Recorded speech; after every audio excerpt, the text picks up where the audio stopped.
Hey now, it is a feel-good Friday afternoon on 580 Sports Talk. Brendan Dworzinski, Dan Lucero here with you.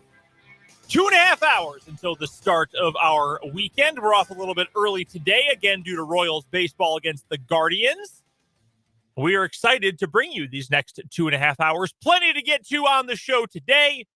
And as always, we would love for you to be a part of the program. Hit us up on the text line, 785-272-9429, or in the comment section on YouTube. We are live streaming on our YouTube channel. Just go to youtube.com, search Sports on 580. That is the easiest way to find us. We'll talk a little Royals baseball here in a moment. They lost again last night. Yeah, not competitive. It sucked again. But one of the more important dates on the MLB calendar is coming up. Well, it's a set of 3 dates, Sunday through Tuesday.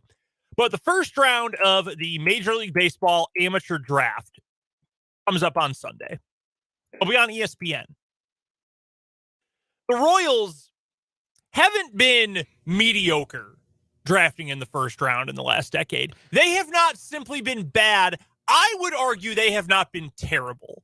They have been disastrously awful at drafting in the first round since 2011. And that year is significant because that was the beginning of the Lonnie Goldberg era. We're going to get to this in a minute. And the who's who of who the Royals have drafted it's really more 2011. It's really more like a who's he. Yeah. Whomst? Whom? It's brutal, and it is ugly, and it is very, very bad. So we'll get to that. And why are the same people still in charge that have led us to progressively worse drafts over time for the Kansas City Royals, at least in the first round? So we'll get to that here in just a moment. We've also got Change My Mind coming up this hour and our weekly chat with Matt Derrick from ChiefsDigest.com for our Chiefs Insider on the Fleming Place Wine and Spirits hotline. That is coming in at the bottom of the hour. Also coming up today, we're going to do our preseason Big 12 coaching tiers. I believe, Dan, we've got 2 different sets of tiers here. For example, I don't necessarily have a hell tier for mine, but I do have a hot seat tier. I've also got the mid group, the I don't know group, good and great. So what we're going to do is we're going to take all 14 Big 12 coaches and we're going to throw them into these tiers, ranking best to worst. Who is on the hot seat, who is just horrible, who is the best coach in the league, etc. We'll get to that coming up in the 4 o'clock hour today.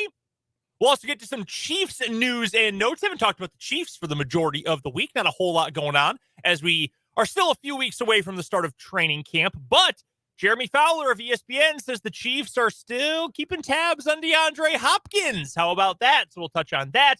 Michael Vick joined Tyreek Hill on a podcast, and it ended up well for a member of the Kansas City Chiefs. That is an actual sentence that is factual. We'll get to that as well coming up in the 4 o'clock hour. We've got our 580 Sports Talk headlines. And, of course, we'll wrap things up with a final word as we take you into Royals baseball tonight. Again, we're taking your texts, 785-272-9429. And the YouTube comment section, Sports on 580 WIBW is the name of our YouTube channel. We don't need to spend a whole lot of time on another Royals loss that wasn't really competitive. Jordan Lyles, I will say this, for I think it's the 3rd start in a row, maybe 4th, was actually kind of decent. 1 run in 5 innings. Yeah, it's fine. You can live with that. That's enough to keep you in a game. He was decent. Amir Garrett was not, and the offense sucks. I mean, that you had 1 bad inning from your bullpen, and your offense is just a toxic waste dump right now. Well, all kinds of chances to throw a big punch against a rookie pitcher early in that game. Tanner Bybee's control really wavered, and the Royals had a chance to kind of break the game open early on. Nick Pratto puts them up 1-0, and they've got first and second with 1 out. Olivares and Melendez don't come through. Royals get the leadoff runner aboard. They get runners on second and third with 2 out. Bobby Witt Jr. draws a walk to load the bases. Salvi pops out. He's having a miserable time of it at the plate of late. 3rd inning, first and third, 2 out. Check that. 3rd inning, they went down in order. First and second with 2 out in the 4th, and Witt hits the ball hard, but he lines out. So there were some chances there early on. The Royals were seeing a lot of pitches, having some good at-bats. They ended up drawing 5 walks last night, and I think 4 of those were in the first 5 innings off of Bybee, as Garcia got on base twice, Bobby Witt was on base twice, Salvi was on base twice, Prado was on base twice. That's the top of your order doing a job, and Drew Waters got 2 hits there, hitting 7th, but couldn't piece it together, and left the door ajar for the Royals bullpen to struggle, which they did, Amir Garrett in particular, mightily in the 6th. So it was maybe a better offensive night than it looks in the final line score, but that's not saying much, and moral victories is for minor league coaches. The Royals are 25-63. Bobby Witt Jr. drew a walk. I can give you that. That's positive, right? That's a plus. Drew a walk, no strikeouts. He's inching his way, ever so slowly, to league average offensive production. A 100 OPS plus, which I don't believe he has had at any point. Maybe not at all this year. He's getting there. Cool. Little by little. Yeah, this is rough. This might have been the worst week of Royals baseball all year, which is really saying something. They lost the series to the A's. Yeah, this has been a grim week. They were largely not competitive there against the Twins. They lose the opener after sitting around waiting an hour to play after the rain delay last night.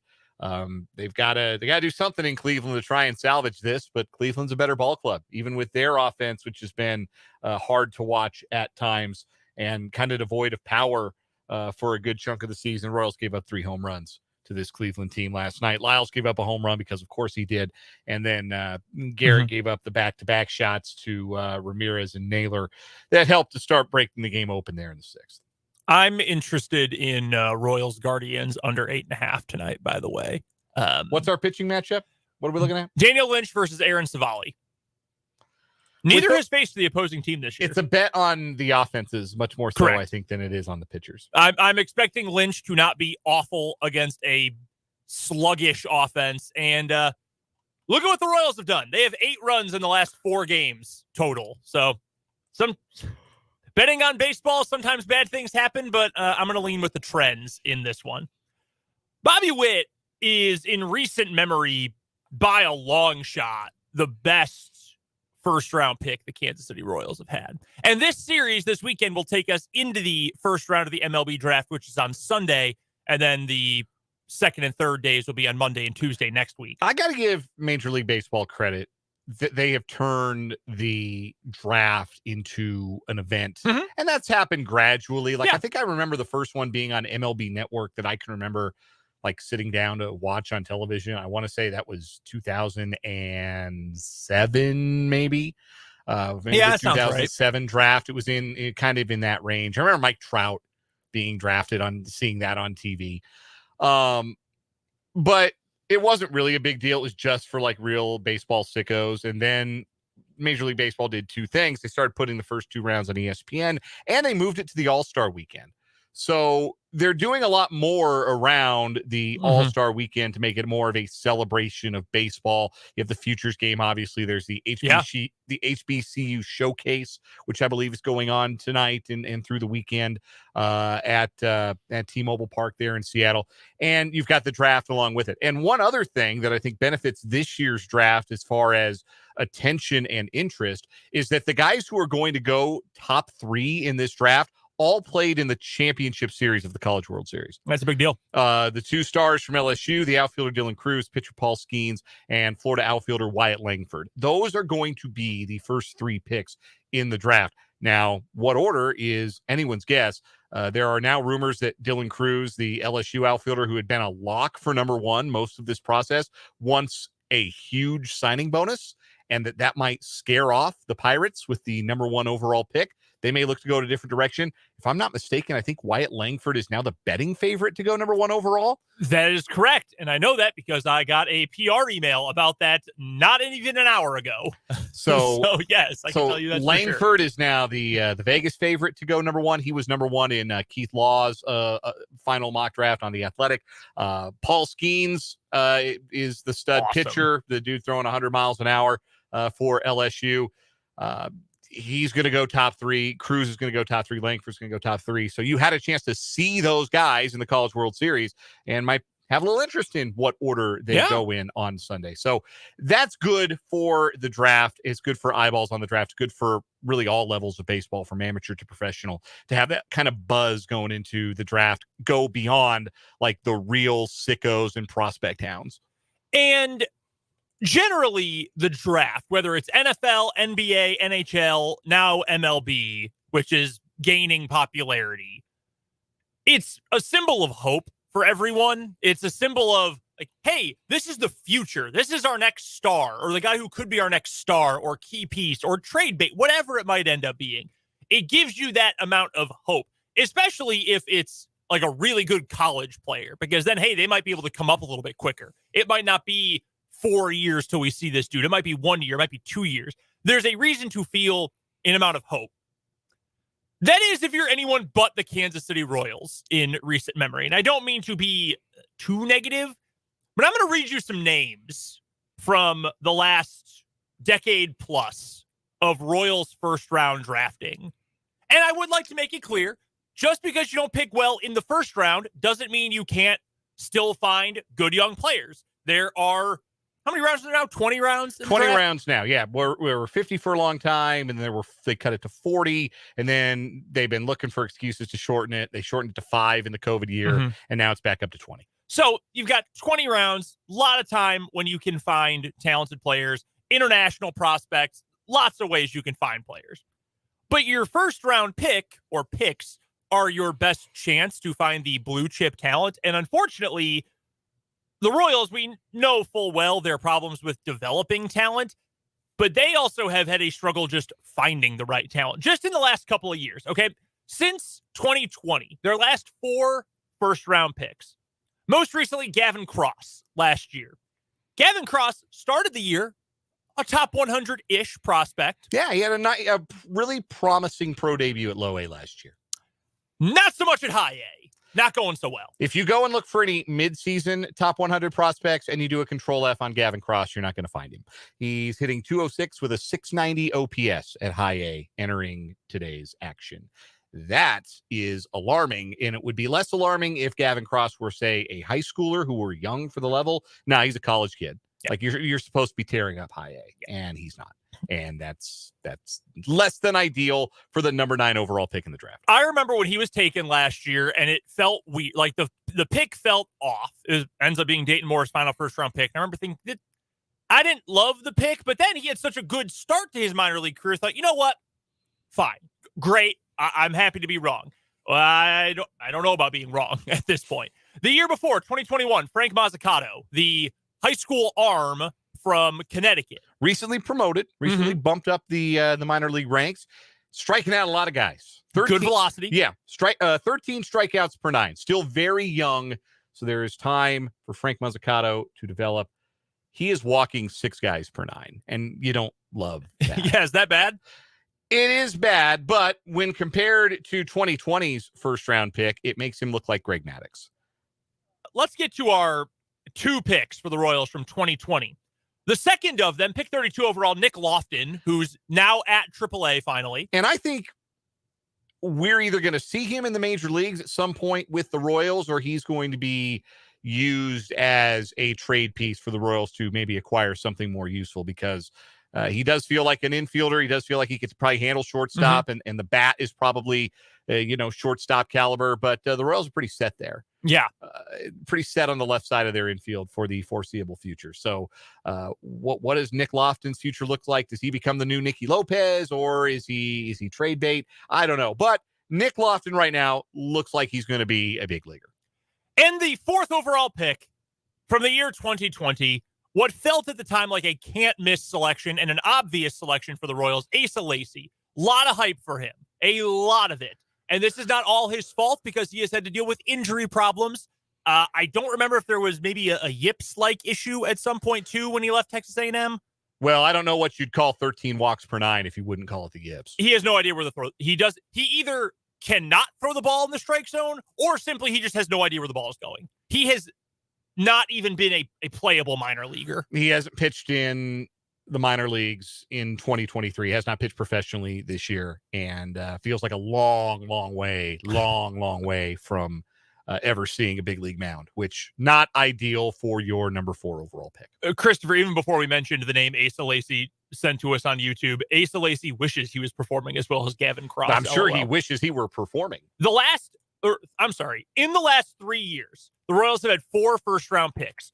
3 of them have been in the top 9. One is a guy who has taken a severe step back from low A to high A. One has a lot of promise and is crazy young in Mazzucato, but also has no idea where the ball is going. And the other is Asa Lacy, who at this point is more myth than man. It's been brutal. And you go back even further than that, and the prospects and the numbers and the projections are just grisly. Witt was there in 2019. That's fine. You expect him to be a long-term major leaguer. That's number 2 overall pick. And yeah, it looks like even if he doesn't get to a level where he is a franchise player, he's pretty comfortably a major league shortstop. No doubt. But still, like you maybe want a little more. You think you ought to be able to get a franchise player with your number 2 overall pick, just like you think you ought to be able to get a future ace or rotation stalwart with your number 4 overall pick. And I think that's where the discussion about who you drafted versus how you develop them comes into play, because it looks like Witt's got all the talent in the world. Everybody in baseball draft circles in 2019 said that was a home run perfect pick for the Royals at number 2. So is it maybe he's not as good as he was billed, or is it maybe the Royals haven't done a good job of developing, or is it somewhere in between? Hard to say. Go back a year before that, 2018, when they had 4 first-round picks and took 4 pitchers. The pitcher draft. Brady Singer is a big leaguer. Yes, he is a big league starting pitcher. I don't know what his long-term role is, but he's a big leaguer. Then a few picks later, they took Jackson Kowar, who I'm sure he is a nice guy. He is not a big league pitcher. He is just not a major league baseball player. Hasn't shown that he is going to be to this point. No. Daniel Lynch. I think is a major leaguer. I think he'll be around for a while doing something. And then Chris Bubich, who had like a half a really good season early in his career, the COVID year essentially, had been pretty awful since, was great to start this year. Well, okay, good to start this year. And now has Tommy John surgery and is going to be out until at least the middle of next season, if not longer. But that was the group, though, that group was supposed to be in the big leagues and not like in the developmental stages of their career. That was supposed to be like 4/5 of the rotation by now. Like you never bat 1,000 in the draft. It just doesn't happen. Guys get hurt. Guys peak too soon. You get into the middle rounds. It's definitely an inexact science. All those things are true. Trying to be as fair as possible. But that was a draft where you took those guys thinking that was going to be the group of pitching talent that would arrive at the major leagues and really fill an organizational void that the Royals had at the time. And as it currently stands, you've got 2 of them in the major leagues, and neither of them look like a front of the rotation guy. That's a failure. That is a complete failure drafting wise. It's a disappointment more than a failure. Okay, fair. You got all of those guys to the major leagues. One of them doesn't look like, Jackson Kowar, it doesn't look like it's going to happen for him. Bubich got hurt. Yeah. But so much you could do. But yeah, like it is a disappointing outcome that you don't have one, rotation stability at this point in 2023, 5 years later, because those are college arms. It'd be one thing if they were a bunch of high school kids. Those were college arms. The thought was they develop quickly, they get to the major leagues quickly, and some of them did. Like you said, drafted in 2018, Singer and Bubich. Singer and Bubich were in the big leagues pretty quick. But the impact has not been what was expected. There's no doubt about that. Nick Prado, 2017, still waiting to see if he is a real major league bat. And 2017 was not last year anymore. It's been a while since 2017. No first round pick in 2016. 2015, real banner year here. 2 high school arms, Ash Russell, Nolan Watson. Neither of them ever pitched in the major leagues. 2014, you had 3 first rounders. You took Brandon Finnegan, who came up to the majors immediately, and then you got rid of him. Helped you win a pennant, and then helped you acquire Johnny Cueto, who helped you win a World Series. Yeah. So, you're okay with that outcome, but Brandon Finnegan also never ended up a consistent major leaguer. He was there and he was gone. Foster Griffin, again, more myth than man. Not entirely his fault. And Chase, was it Vallet or Velo? I don't remember. It doesn't matter. He never made the majors. 2013, you had 2 first-rounders. Hunter Dozier, we all know how that story ended. 594 career games, negative 2.7 career wins above replacement. Drafted at number 8 and signed below slot so the Royals could save money to draft with the 34th overall pick, Sean Manaea, who is, as a major leaguer, the most valuable player of anyone we have mentioned. He has contributed 11 career wins above replacement. None of that, of course, for the Royals, but hey, he helped him get Ben Zobrist, who helped him win a World Series. You live with that outcome. 2012, Kyle Zimmer. Yeah. 2011, Bubba Starling. Which would have been one of the greatest stories in Royals history if it weren't for the fact that he just wasn't a very good baseball player. I remember being in the park when he got his first big league RBI. Yeah. I mean, it was a moment. Like it was real cool that Royals fans rallied around him because it also happened 8 years after he was drafted. So let me ask you this, Dan. The same guy has essentially been in charge of drafting for the Royals, or has had maybe the biggest say in the room when it comes to drafting for the Royals, Lonnie Goldberg, since Bubba Starling. He was his first round pick. Mm-hmm. Why would you continue to allow the guy who has had the biggest role in drafting that group we just mentioned? Why does he still get a major say in this? And I know the draft is long, and I know baseball personnel is different than, say, football personnel. I know it is not apples to apples, or at least green apples to green apples. But, like, in the NFL, if you're a general manager or, a president of football operations, and you have 3 bad drafts in a row, you know what you're doing the next year? You're back on the road scouting. Like, you're not in charge of drafting anymore. You're not in charge of a team's finances anymore. You're out. You're done. You're toast. And NBA teams fire guys like every 3 weeks now. Oh, well, first week of the season didn't go well. Bye, firing the whole staff. I know that's also not quite the same. But it's 2011. That was over a decade ago.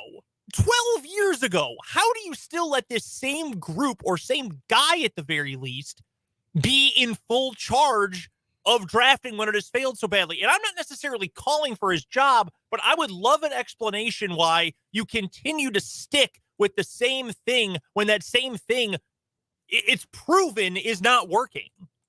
You could not tell me, and I know you wouldn't say this, but you cannot tell me, looking at this group, I have them right in front of me, yes, our first round drafting, our blue chip drafting has been a success. It hasn't. Not even close. The best player never played for you.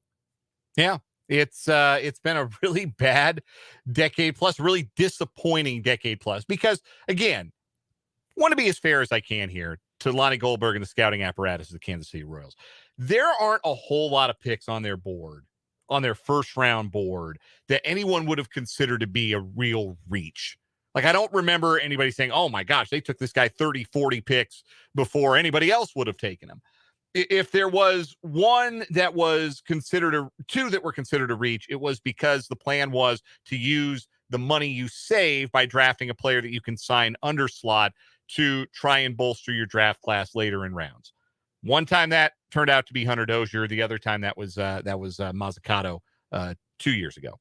So some of this is draft strategy because it's not always as cut and dried as take the best guys available. And sometimes stuff happens on your way to the major leagues. Like Kyle Zimmer was the top 5 pick in everybody's draft board in 2012, and he got hurt. You can't necessarily predict which guys are going to get hurt and which guys are going to stay healthy. The best player of his generation was the 25th overall pick in the draft, Mike Trout. Like, this happens a lot more often than it does in other sports, where like the generational guys are usually, like in football, they're top 5 or top 10 picks, or in basketball, they're lottery picks. That's where you find the generational guys. The Nikola Jokic's are a lot more common in baseball drafting than they are in drafting in other sports. So again, I'm trying to extend as much fairness as I can. I get that to the scouting apparatus, but it's also plain that this is a incredibly disappointing run of results, and it raises significant questions about whether or not the people who have been in charge of it while all of this has happened, and not just in charge of the scouting, but in charge of the player development from stem to stern. How do you get to doing it? get to keep doing it? Like, how do you get to keep doing it? It's an entirely fair question. Since 2019, the Royals have picked in the top 10 4 times. Bobby Witt, Asa Lacy, Frank Mazzucato, Gavin Cross. I mean, the evidence is there. The data is there to prove this has not been working.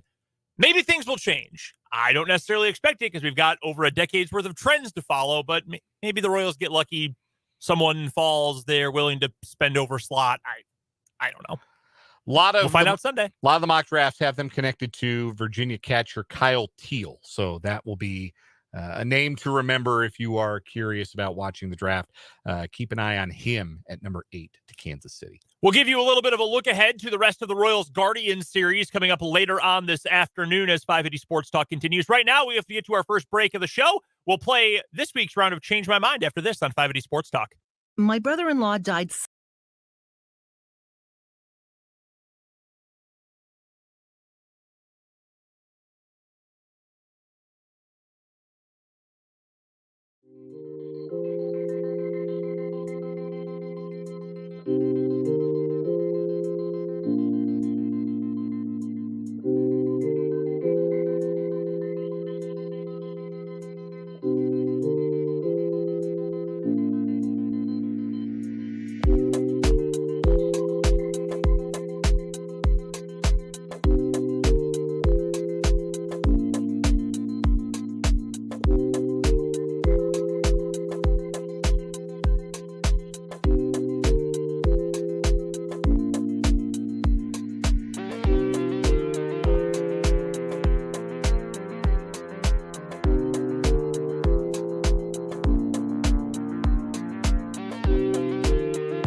Derrick will join us on 580 Sports Talk coming up in just a few minutes for this week's Chiefs Insider. But first, let's get to our Friday staple. Change my mind. Dan, change my mind.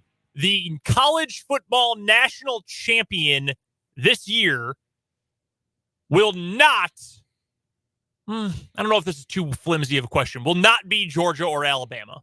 It will be the field against those two. I don't know, man. I know Georgia's got to figure out how to replace Stetson Bennett the fourth and all of the magic pixie dust contained therein. Mm-hmm. But they're loaded, man. They're loaded, and Alabama is going to be awesome, provided they find a quarterback, which that's never been a problem. I don't know. I cannot. I can't say, like, nobody in the Big 12 is as good as them. Nobody in the Pac-12, with the possible exception of Caleb Williams catching a heater for USC, is as good as them. Ohio State, I think, is stepped back a little bit. Michigan should be really good. Michigan should be good. Michigan probably the third best team in the country going in, I would say. I think LSU is going to be really good. LSU will be tough. I don't see it for anybody in the ACC. Yeah, man, it's the SEC Invitational again. I know people are annoyed by that, but like those two teams are awesome. Yeah, I would take those two over the field.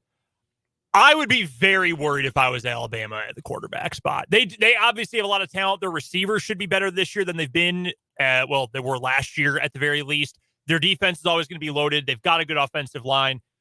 If Jalen Milroe is their quarterback, they're going to win 9 games like that, which, I mean, for most teams in the country would be an awesome year. I just don't think he is a good enough quarterback to lead them to a championship caliber place. Georgia, I think you've got the concern about the unproven quarterback, whoever ends up winning that battle.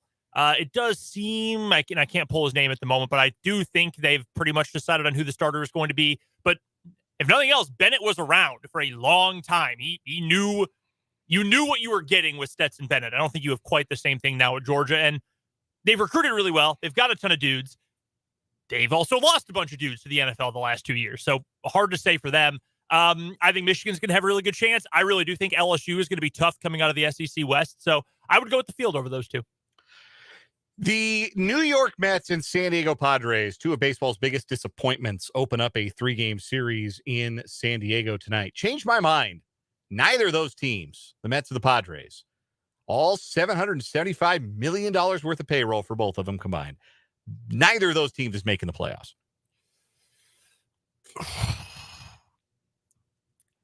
You know, I'm going to disagree solely because of the numbers game, really. The National League is not especially strong this year, and there aren't, I'm trying to, let's see, I've got the National League standings right in front of me. Braves, Reds, Diamondbacks, your division leaders. Both teams have identical 41 and 46 records and are 6.5 games behind Philadelphia for the final wild card spot as things stand. Yeah.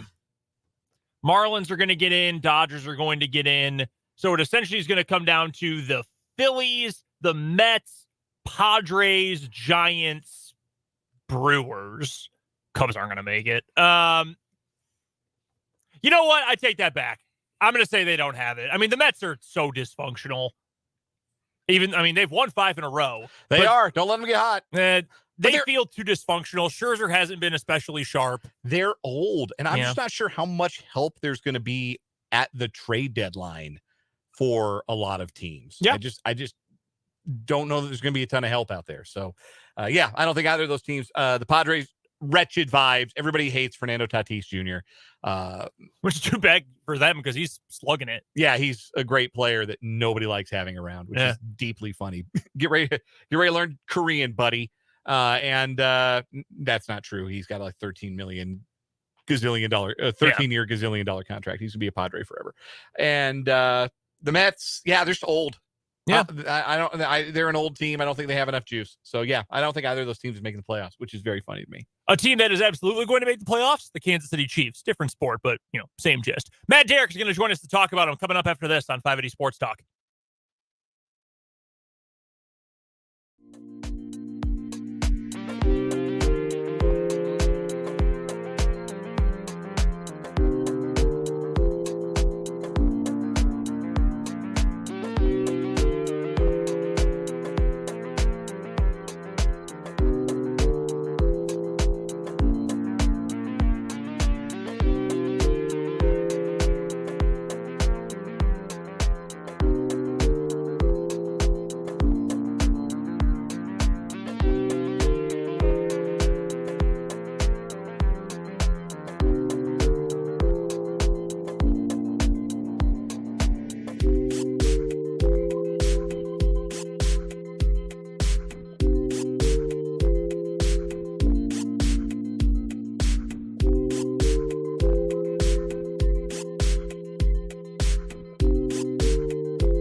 you ready? My name is Matt. Let's go. Let's go to Kansas City, where we talk to our good pal, Matt Derrick from ChiefsDigest.com. It is our Chiefs insider, Matt, joining us on the Fleming Place Wine and Spirits hotline here on 580 Sports Talk. Go follow him on Twitter, as long as Twitter exists, at Matt Derrick. You can also follow him and all of his work online at ChiefsDigest.com. Matt, what is your new handle on Threads? I don't even know if you're still using Threads. I was big on it for about 24 hours, and then I realized I can't actually read stuff from people I know and like. Have you been using the new social media app? I'm like you. I was really busy on it yesterday. I've done almost nothing today. And you're right. I mean, I think it'll be exactly a Twitter clone, it looks like, once they finish building it. But in the meantime, I guess it's a safe haven just in case, when Twitter does blow up. But I am Matt Derrick KC, because I guess somebody else took Matt Derrick a long, long time ago on Instagram. And that's the best I could do. Hey, well, if you are on Threads, you can go follow Matt there, at Matt Derrick KC, and maybe they'll finish the app eventually, and it'll be more usable, and I will actually be able to see things from Matt or my friends, and not gamers that I don't know who they are. Brands. That's all my feed is right now. And what was your favorite sports moment from ESPN personalities? I don't care. Show me the weird stuff that I went to Twitter for. I want that on all of my apps. I was getting a lot of Swifty stuff yesterday. So targeted marketing. Hey, wait a minute. I did not sign up for any of this, but I was getting a lot of Swifty stuff. Are you going to see T Swift at Arrowhead tonight? I'm not going to see T Swift. I mean, I suppose I would have if somebody had given me free tickets, but nobody chose to do that. So I guess I'm sitting that one out. Didn't want to take out a second mortgage on the house to afford your own tickets, Matt? No, I think I can safely skip that one. And after seeing the line for people just to get the merchandise in the parking lot yesterday, yeah, I think I'm just fine. I don't know how that became such a.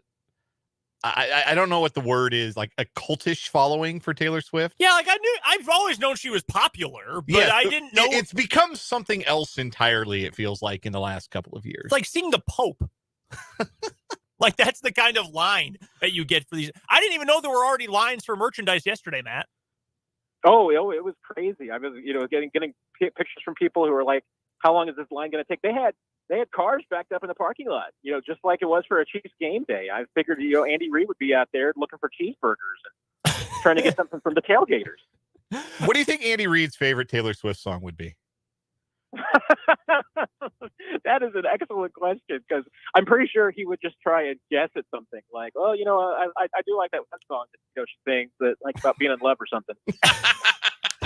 Wow, I can hear it in his voice. Even I can hear it right now. That little chuckle at the end as well. Oh, I can hear it perfectly, Matt. Well, yeah, big fan of her. She's got a lot of talent. My kids really like her too. Do we think that Taylor Swift looks forward to the challenge of playing at Arrowhead Stadium tonight? I think there's absolutely no doubt she's looking forward to the challenge. Looking forward to all the challenges. We're chatting with Matt Derrick from ChiefsDigest.com. It's our Chiefs insider on 580 Sports Talk. Matt joining us on the Fleming Place Wine and Spirits hotline. You can go find Matt on Twitter at Matt Derrick, on Threads at Matt Derrick KC, and his work at ChiefsDigest.com. Matt, we do have a little Chief stuff to actually get to today. Jeremy Fowler from ESPN, he was on SportsCenter earlier this week and said that he is hearing the Kansas City Chiefs are still keeping tabs on DeAndre Hopkins, even though currently the favored destinations to get him are either Tennessee or New England, the two teams that he visited. Now, the Chiefs right now, we know they're hard up against the cap, but an extension for Chris Jones would obviously open up a lot more cap space. They could make it work a little bit more easily. From what you're hearing, from what you know, do you feel like there's still a whole lot of connection going on there, or is that maybe just trying to drum up attention for the Super Bowl champions? It could absolutely be just a little bit of trying to keep the, notion of him coming to Kansas City alive, try and get more money elsewhere. But I do get the sense that it's not a door closed situation, but it's not a hot burner situation right now. Chiefs, obviously, with their salary cap space, it's non-negotiable. I mean, it's not something that they can even really, contemplate right now until the Chris Jones situation gets done. And so, could they be players in it? I mean, absolutely. I mean, it could happen.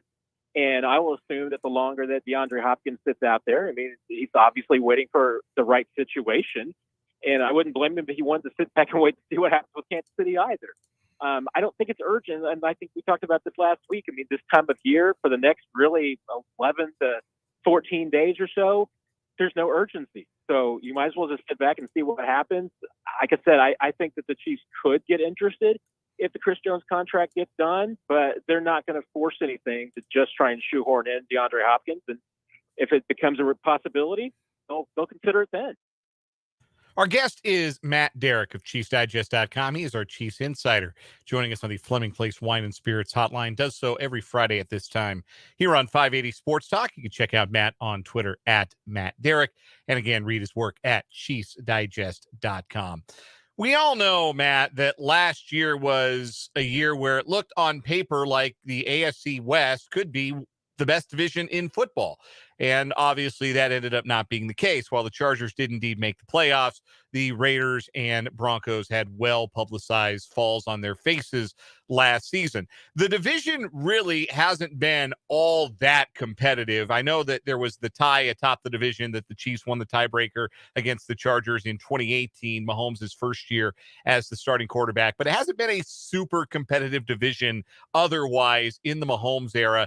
Is this upcoming season potentially the year with a Chargers step forward, the potential for a Broncos bounce back with a credible head coach and a roster shakeup in Vegas as well? Is this the year that the AFC West fulfills some of that potential and is as competitive a division as maybe we thought it would be last year?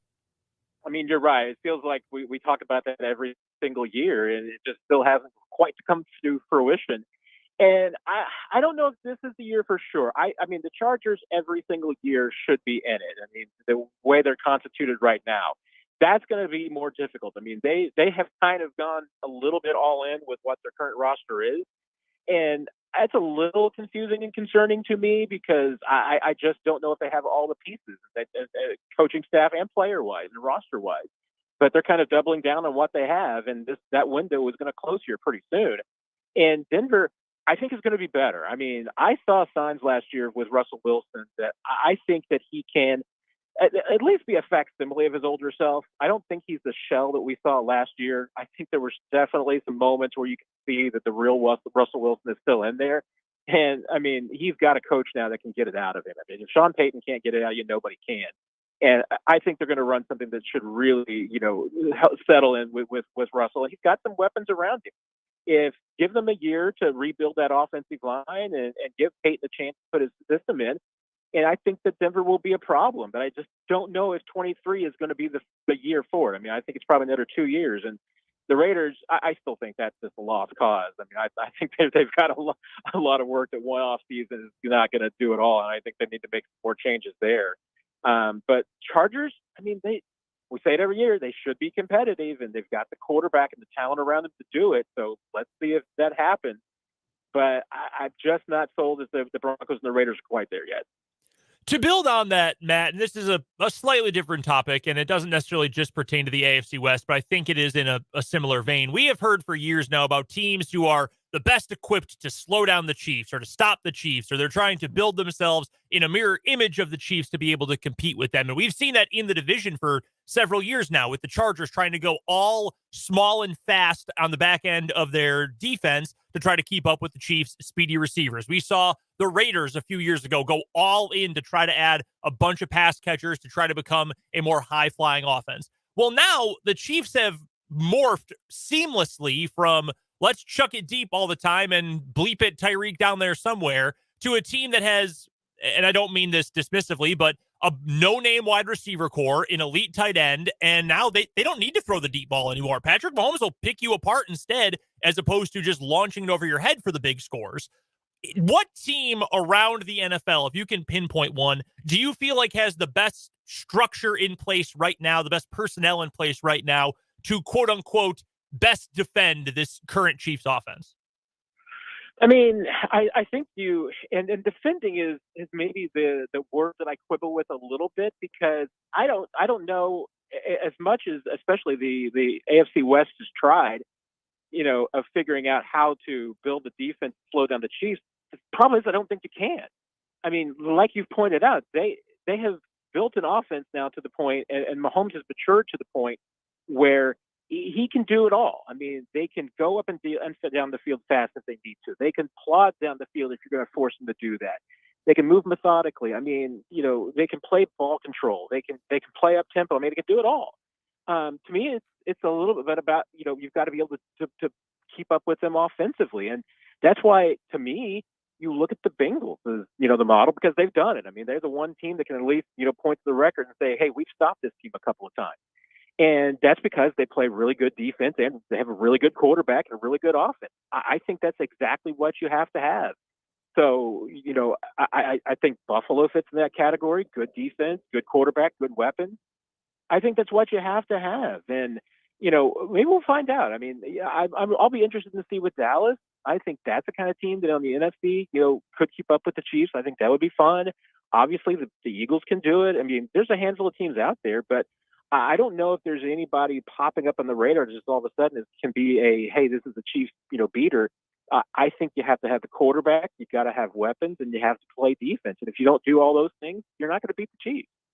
Last thing I've got for you, Matt, and maybe you saw this on social media earlier this week. Warren Sharp tweeted it out. Would you believe it if I told you that last year the average depth of target on Patrick Mahomes' touchdown passes, and he threw 41 of them, would you believe me if I told you the average depth of those passes was 4.5 yards?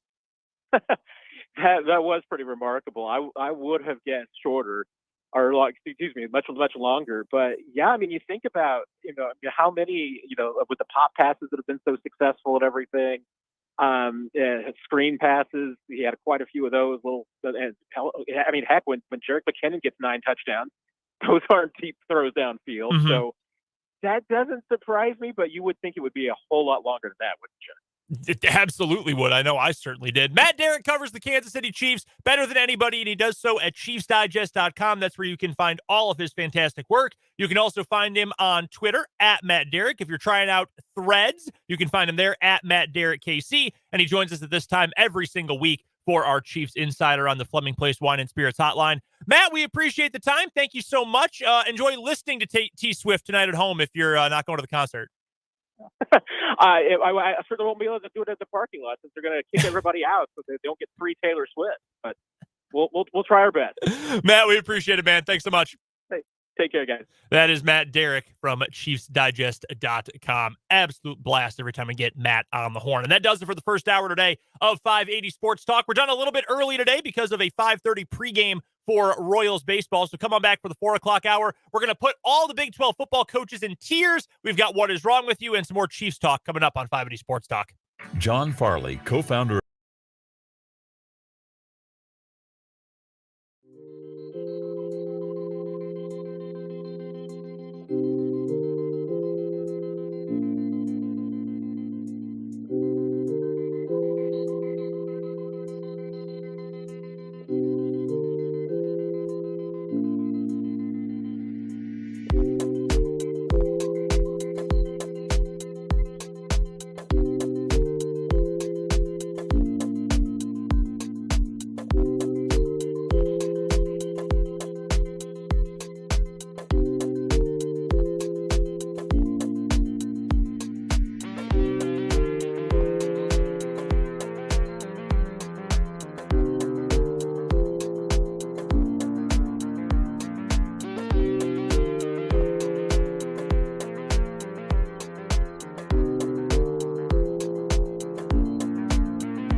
4 o'clock hour started on this feel-good Friday afternoon. Brendan Dworzinski, Dan Lucero here with you in studio up on Huntoon Hill. Thank you so much for hanging out with us today, hanging out with us throughout the week, and for letting us take you into your second weekend of the month of July. Coming up in this 4 o'clock hour today, we've got our Big 12 football coaching tiers to get to here in just a moment.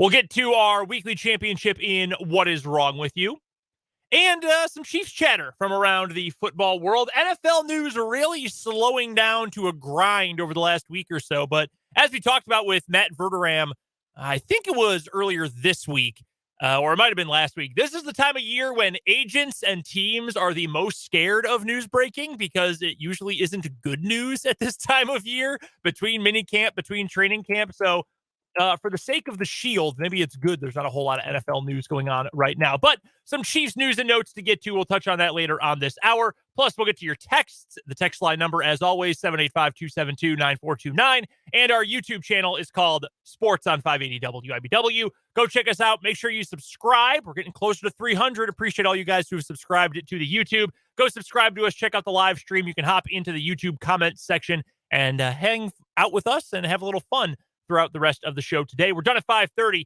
because of the Eastern time zone Royals start tonight. Royals Guardians, 6:10 first pitch, 5:30 pregame on the Royals Radio Network, which of course you can hear right here on 580 WIBW.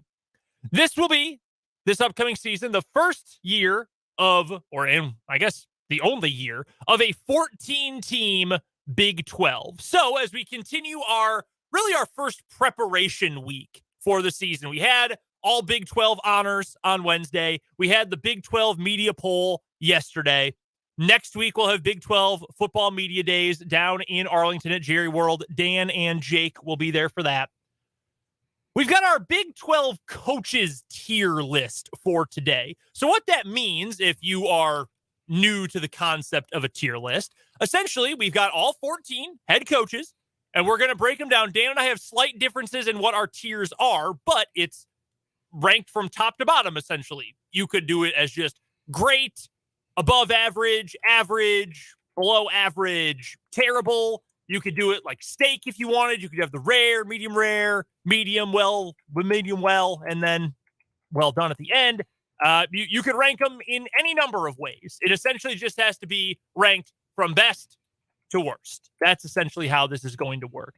I will give you my list right here. I ended up with 6 tiers. I had to throw a 6th one in at the last moment because I just wasn't sure where to put one of these coaches.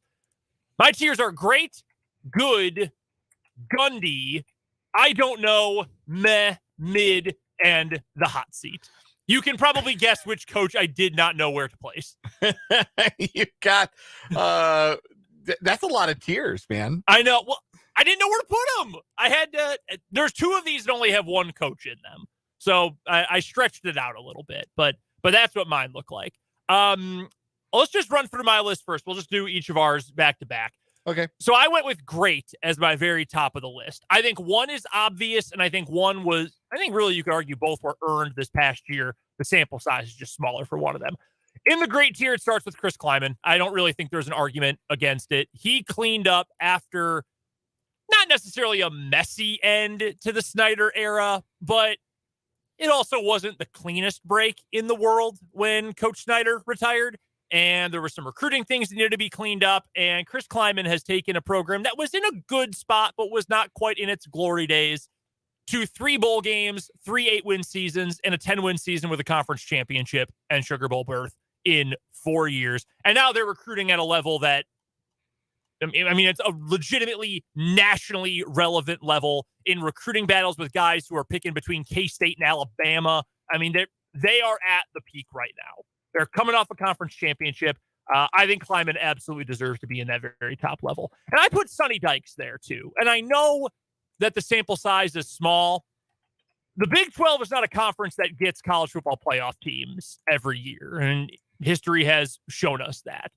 And to take a team that had been floundering by their fairly lofty and relative standards for the last couple of years. And I'm not going to say a bad word about Gary Patterson because I love Gary Patterson as a coach, as a guy. He's a friend of the program, friend of ours, awesome coach. But they had not quite I think, as a team, responded to Coach Patterson quite as well in their last few years. Sonny Dykes that's a fact. And Sonny Dykes comes in and takes them to a college football playoff berth, takes them to the national championship game. And I know it didn't end well, but that does not take away from the fact it was an incredible season for the Horned Frogs. Taking a guy who was supposed to be a backup. Max Duggan did not even win the starting job. And then he comes in and has a Heisman Trophy caliber season. I'm putting Sonny Dykes there, even with just the 1 year of eligibility, I guess, for this poll. The good tier, that's next. That's my biggest one. I think this is a really good conference of coaches. I really do. I've got Lance Leipold there because I think what he has done in Lawrence already is amazing. You can't look at the overall record and say, well, that's not a very good record. What is that? 8-17 through 2 years. That's not all that special. No, what he has done in Lawrence is absolutely special. Kalani Sitake in the good group. I think he's a good coach. I don't really know exactly what BYU will be this year, but I like Kalani Sitake a lot. I've got Dave Aranda in there as well. I think Aranda, with another good year at Baylor, has a chance to push his way into the next tier. I honestly do. I think he's a great coach. I put Joey McGuire in there. That one was flirting between the I don't know and good tier because I think we still need a little bit more time to know exactly what Joey McGuire is going to be. I really like what that program is doing. I like his recruiting a lot. I love his attitude a lot. I do think that's a really good fit for him. And I put Gus Malzahn as in the good tier of coaches too. Things didn't end well for him at Auburn, but Auburn's weird. Auburn's boosters are insane. Coaching at Auburn is like living a fever dream. Ask Brian Harsin.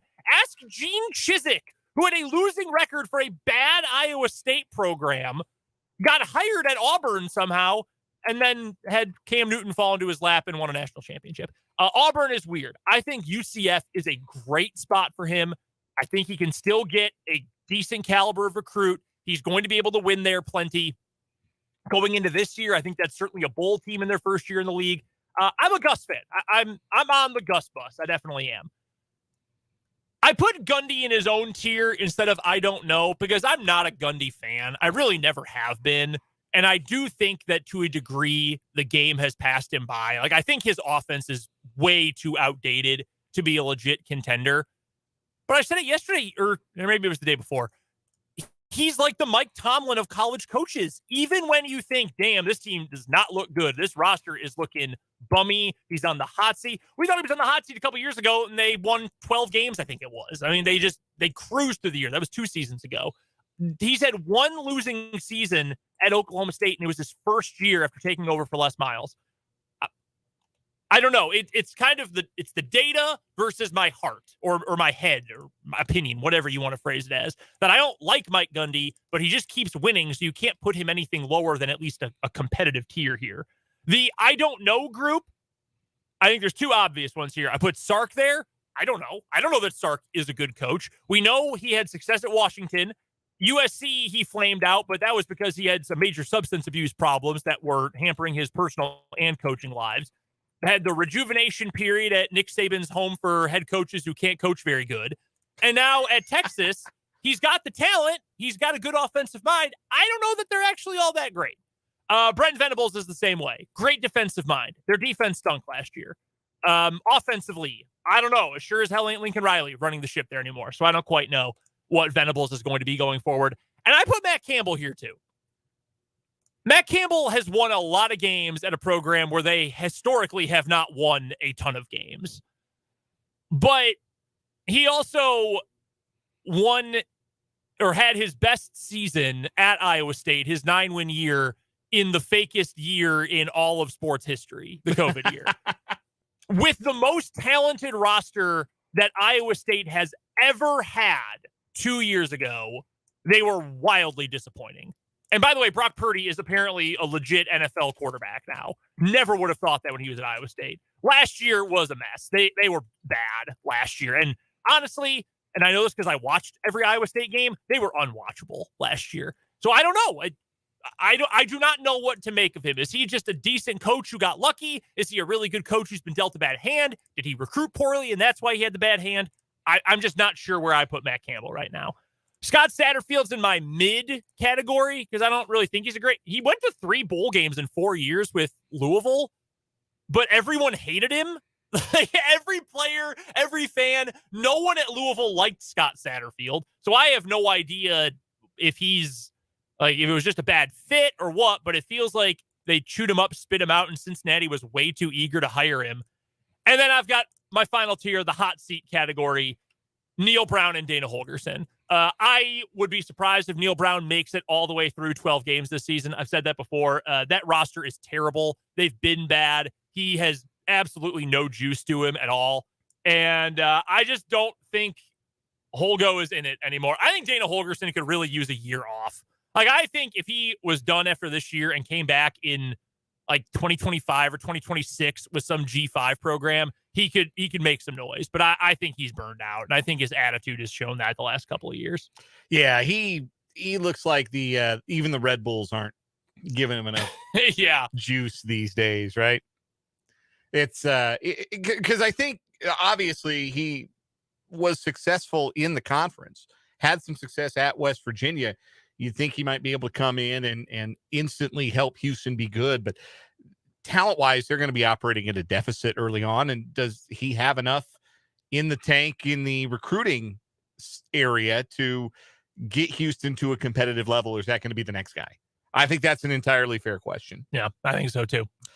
All right, so I did mine very differently. Okay. I did mine in the fashion that you would more typically find a tier if you go to, for example, tiermaker.com. Okay. And you were filling out a tier of these coaches. Typically, tiers are done with an S tier, which can stand for super or special, or a lot of times in Japanese culture, S stands in for exemplary. So S tier is elite, best of the best. Then I have A tier, a B tier, you went 6 and 7 at Oklahoma tier, a D tier, and a hell tier. Hell, I realize is maybe not very nice, but you'll see what I mean when I get there. So I don't have anybody in the S tier. I'm going to start there. I think there are only 5 S tier college football coaches in the country, and I don't think the Big 12 has any of them. Real quick, Saban. Yes. Smart. Yes. Dabo? Okay. I hate that guy. I'm not a big fan of his, but he wins 10 games a year at Clemson. Yeah. Little old Clemson. You put Riley in there? I do. His offenses are so freaking good. Every year his quarterback wins the Heisman. Like it really is incredible. Every freaking year. So that's 4. Who's your 5th? Jim Harbaugh. Oh, okay. Yeah, that's an oversight on my part. Yeah, no, I agree with that. Those are the 5 S tier coaches. Those are the 5 best coaches in college football. Those are the 5 that I think are putting their programs in position where they are national championship contenders year in and year out. The entire world went into bizarro sicko mode for a year, and Michigan fans wanted to fire him because the season was fake and made up. Yeah, they went 2-4 and they didn't play Ohio State. Otherwise, they would have lost to them too. Yeah. And everybody wanted Jim Harbaugh out of town, and ever since then he's done nothing but win. They have not lost to Ohio State. So Ohio State has not beaten Michigan since 2019. That is a fact Michigan fans will be all too happy to remind you of. So anyway, that's no shade, that's no knock on the conference, just the S tier is reserved for the best of the best, and I don't think the Big 12 has a coach that qualifies. I have 4 in my A tier. The A tier is I love what you're doing at your job.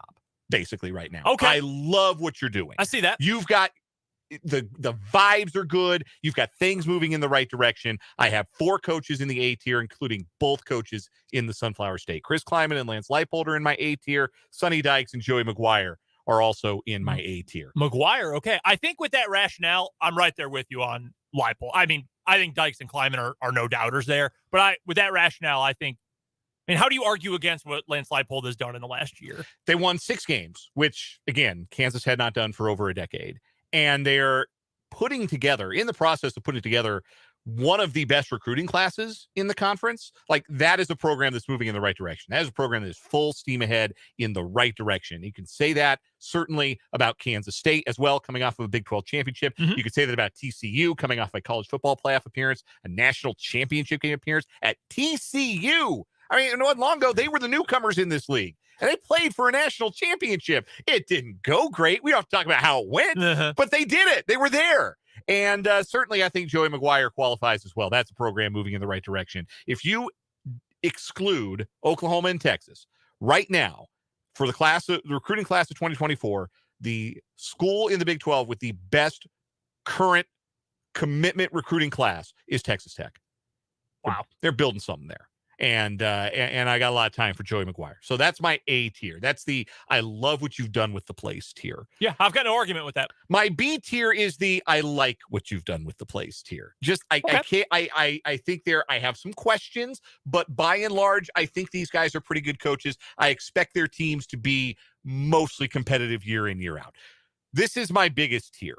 This includes Gus Malzahn at UCF, Fair. Mike Gundy at Oklahoma State, Dave Aranda at Baylor, Kalani Sitake at BYU, and two perhaps controversial. Maybe these should be C tier if I had a C tier, but I have Matt Campbell and Steve Sarkisian here because I do think that Campbell, relative to what what Iowa State typically is or has been, has done a good job at that program.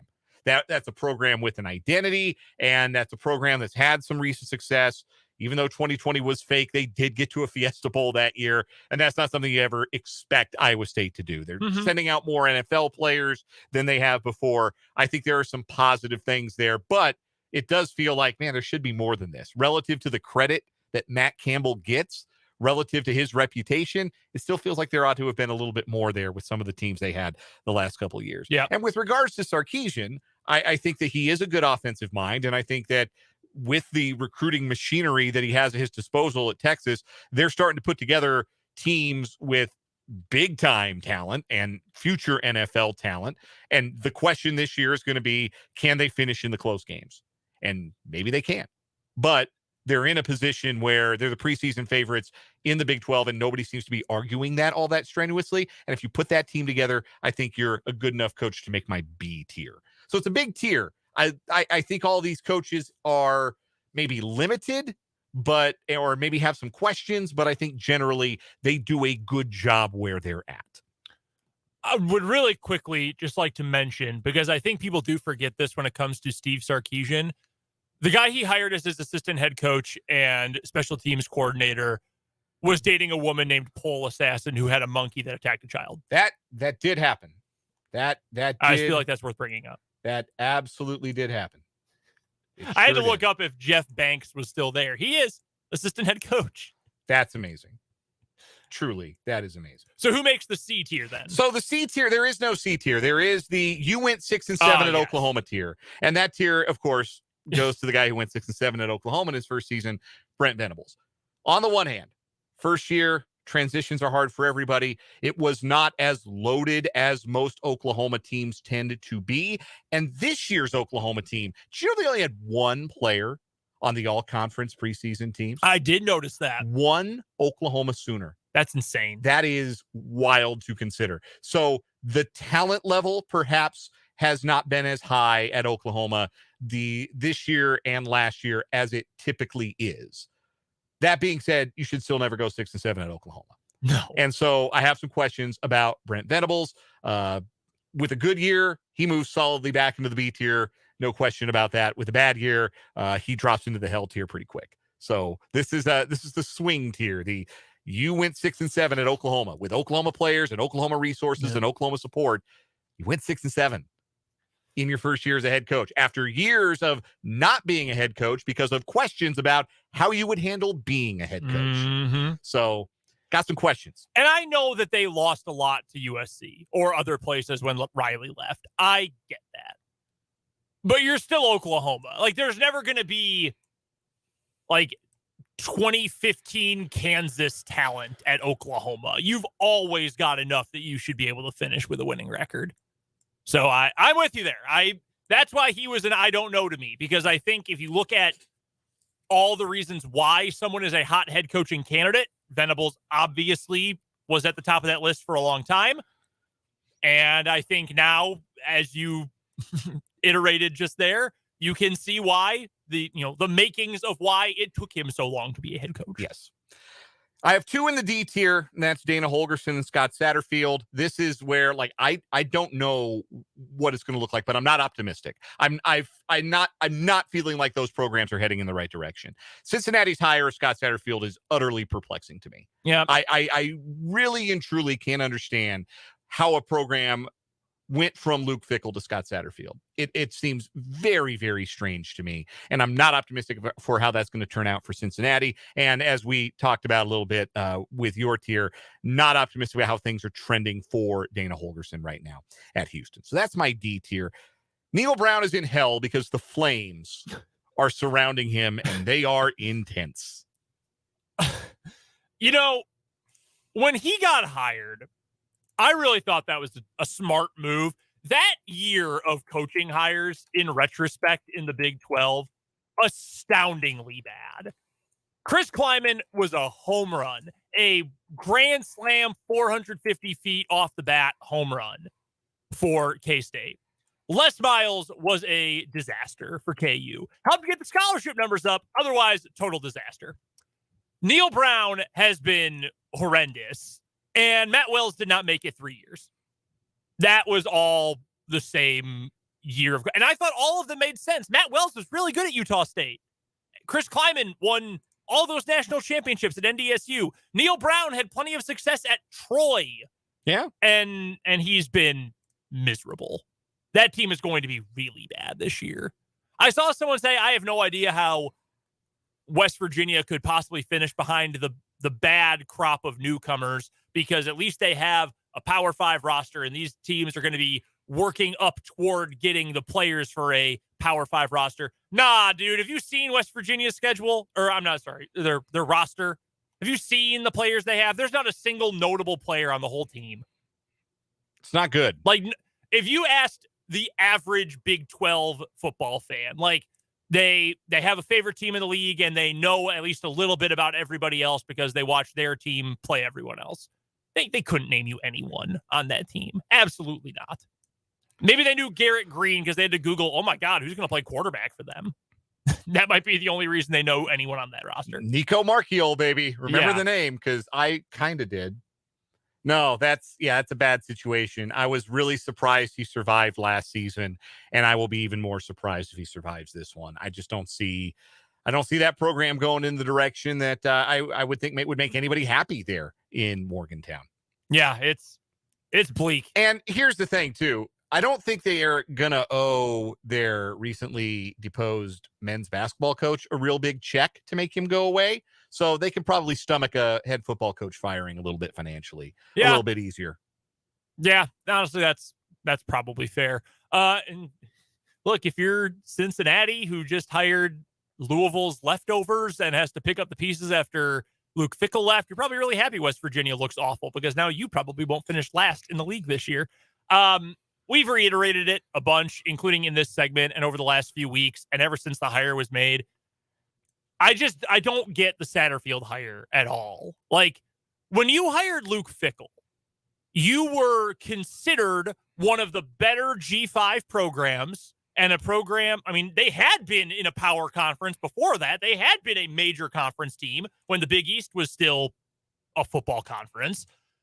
And they have an administration that supports their football team. They've got a very solid athletic department, good facilities. And Luke Fickell at the time was one of the best possible head coach candidates out there when he took the Cincinnati job. And you're in a better spot now and ended up with a worse coach, despite the fact you have more money, more prestige, and you're going to a power conference. And somehow you ended up with a coach that everyone hated and nobody was sad to see leave Louisville. Just a bizarre pick for Cincinnati, and kind of a weird choice, especially going into a new league. If you've got any thoughts on our coaching tiers, either Dan's list, my list, your personal tier, let us know on the text line 785-272-9429, or hit us up on YouTube, where our channel is called Sports on 580 WIBW. After this, we're going to find our weekly champion in What Is Wrong With You here on 580 Sports Talk.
It's decision time in What Is Wrong With You. We're going to find our weekly champion here on 580 Sports Talk. Our current leader for the week, it is the TikTok judge.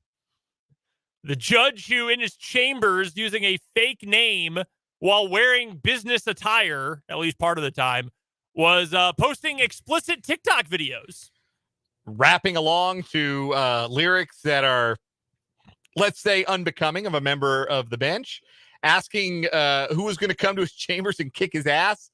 His monkey ass, yes, specifically. Yes. So, a lot of things you wouldn't typically want to see from your from a judge. Unbelievable. By the way, I want to remind you before we get to today's stories that What Is Wrong With You is sponsored by Top City Metal Supply, who cuts the metal you need to your specifications. That saves your time, your money, and your material. Never settle when it comes to your metal at Top City Metal Supply on South Topeka Boulevard, halfway between Frito-Lay and Forbes Field. My story for today is going to take us intercontinentally traveling to both Texas and to Australia. We meet an Australian woman named Isabel, who at the time was living in the state of Texas, when in 2015, she met a man by the name of Michael. She and Michael fell in love with each other, and they had an engagement that began in 2016, and they got married shortly thereafter in 2018 after they decided to move back to Australia. She was from Australia. He was from Texas. They get engaged. They say, you know what? Let's get married in your home country. I will even get an Australian partner spousal visa so we can live and have our dream life in Australia. So the couple got married in a $50,000 wedding that was paid for entirely by Isabel's parents, okay? They got married in Palm Beach and then moved back to Australia after that. But the newlywed happiness, as written by the Daily Mail, turned to heartbreak following an evening of dinner and drinks to celebrate Michael's visa approval in January of 2021 while living in Australia. Isabel told the Daily Mail, quote, I got home and literally 90% of his stuff had disappeared. Uh-oh. A day after getting his spousal visa in Australia, Michael took off. By the way, his visa also paid for by the bride's parents, her mom and dad. We've even got pictures courtesy of the Daily Mail. Their house is empty. There is nothing left in it. He just picked up everything and ghosted her. He ghosted his own wife. I had this sinking feeling, she recalled. I tried logging into our immigration accounts. I had been locked out of everything. My credit cards were maxed out. I was blocked on his phone. None of my calls or messages going through. For over a month, Isabel was in the dark as to why 29-year-old Michael had suddenly disappeared without any explanation, adding, quote, he ghosted everyone, all of our mutual friends, the best man from our wedding, and his own family. No one knew where he was. But in hindsight, in the months leading up to discovering her husband had disappeared, she had noticed some concerning things. Quote, he had become distant and started disappearing at night. I felt like I was married to a complete stranger. You can probably piece together what he was probably doing during that time. She claimed in the days prior to ghosting her, Michael had said he wanted to relocate them elsewhere in Australia, buy a house, start a family. She says, I don't know what his plan was. None of it made sense. I think we got married. He got over it and was too chicken bleep to say anything to my face. He just wanted to stay in Australia. And according to Isabel, the Department of Immigration and Border Protection of Australia really didn't do anything. They said, oh, well, sorry. Tough luck. We approved it. That's it. Out of our hands now. We have washed our hands. They, by the way, eventually got divorced. She did get in contact with him. They divorced. And she found out pretty quickly after that he had already gotten engaged and remarried in less than a year. Wow. She is also now married again. She reconnected with a high school sweetheart, and they have now had a son together. So good for them. Happy ending to this one. But yeah, they got married, got divorced as soon as he got his guest visa in Australia, and just left her. Took all his stuff and ran. Yeah, it sounds like he was enduring that marriage until he could get the visa and then just ghosted her. Yeah, that's lousy. That sucks. I've always wanted to go to Australia. That is the one place in the world. Like, if you said you get to go visit one place anywhere in the world, where would it be? I would tell you, give me anywhere in Australia. I've always wanted to go. So I can understand saying, hey, I got a way here to get to Australia. I have a way to go see the land down under. I would not endure 6 years of dating, engagement, and marriage to a woman I clearly did not care about just for a nice trip. Right? I wouldn't do it. Yeah. Expensive wedding. All-time dirtbag move. Yeah. Absolute dirtbag. Michael. Yeah, you suck, Michael. Absolutely. Little bit of a lighter Apologies side. if your name is Michael, by the way. Yeah. This Michael specifically. Yes, this Michael specifically. A little bit of a lighter story for mine today. We are going to Atlanta, and we go to a nail salon called Nail First on Piedmont Road, where a man walked in and tried to rob the joint. The man walked in and shouted, "Get on the ground and give me your money," to a group of women who appear to be employees of the business. Here's the problem. No one moved. Nobody even flinched. When the workers ignored him, he walked over to a man working behind the counter. Instead of handing over any money, the employee just answered the phone that was ringing and walked away from the would-be robber. Eventually, one woman does stand up, put up her hands, and slowly walks outside. This man continues to shout, "I want the money. Where's the money? I want your money. Give me everything," he says at one point. Everybody else just kind of watches him. At which point, the gentleman leaves the nail salon. He can be heard outside as the door is closing, asking the woman who had stepped outside, "Where's the money?" To which she replied, "I don't have any." Crime Stoppers said he sped away in a silver car. Anyone who recognized him could be eligible for a reward of up to $2,000. The guy tried to rob the place, take everybody's cash, and everyone no-sold the robbery. He had his hand in a bag. Nobody could see a gun. I have to believe maybe they'd seen him before and were like, "Yeah, you're not going to do anything." That, or here's the thing. When you try to rob a person of their cash, people don't carry cash like that, man.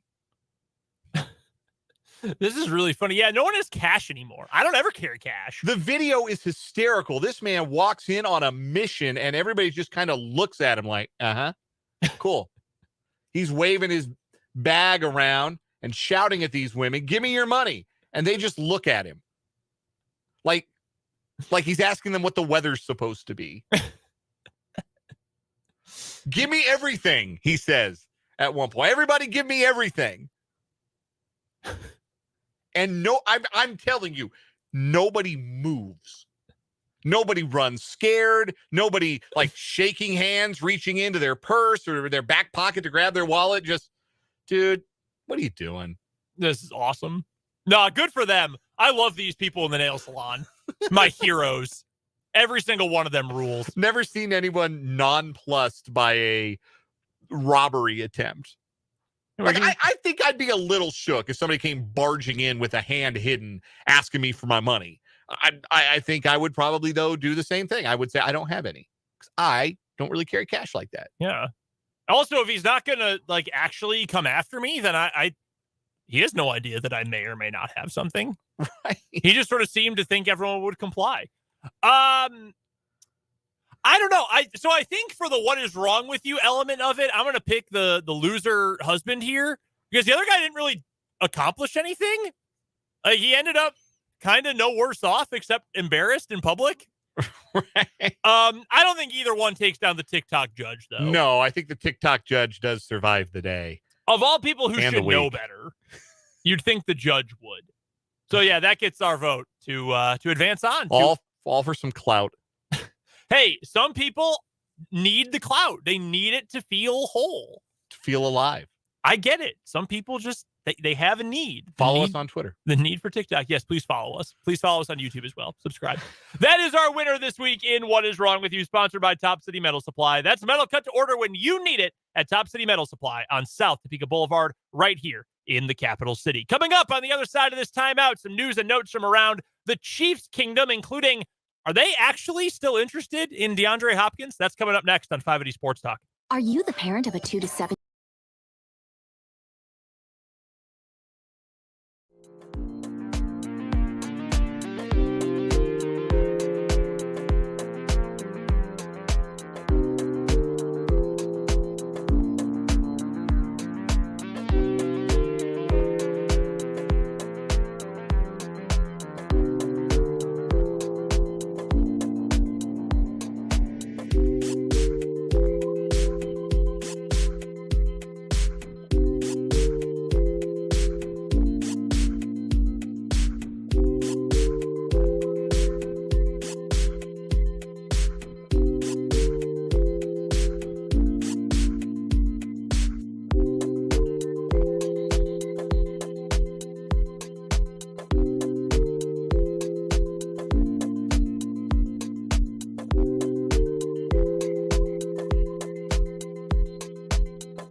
Brendan and Dan here with you on 580 Sports Talk, 445 on a Feel Good Friday afternoon. Thanks so much for hanging out with us throughout today and throughout the week. Royals baseball coming up tonight at 6:10. That is your start time for first pitch. 5:30 is your pregame start time on the Royals Radio Network right here on 580 WIBW today. We'll get you a little preview of that game coming up a little bit later on.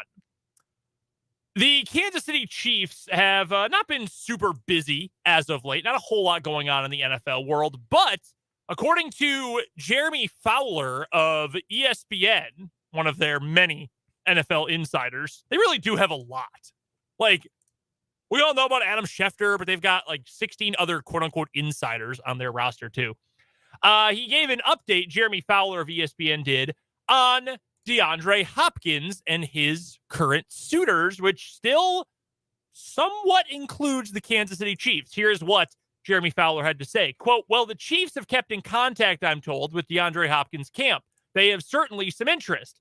The problem is money. They don't have much of it. They're really tight on the salary cap. Now, if they extend defensive tackle Chris Jones, who has a $28 million cap hit, that would free up some money where they could go after Hopkins a little more aggressively. But that deal might not happen until closer to training camp or even after. So I would consider the Chiefs on the periphery right now with the Titans and Patriots, who hosted Hopkins in for a visit a couple of weeks ago, still firmly in the mix.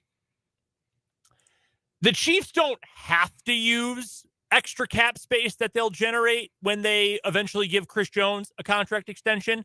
They can just have it roll over to next year. They could just leave it open in case they want to do some midseason signings. They want to trade for a player at some point this year.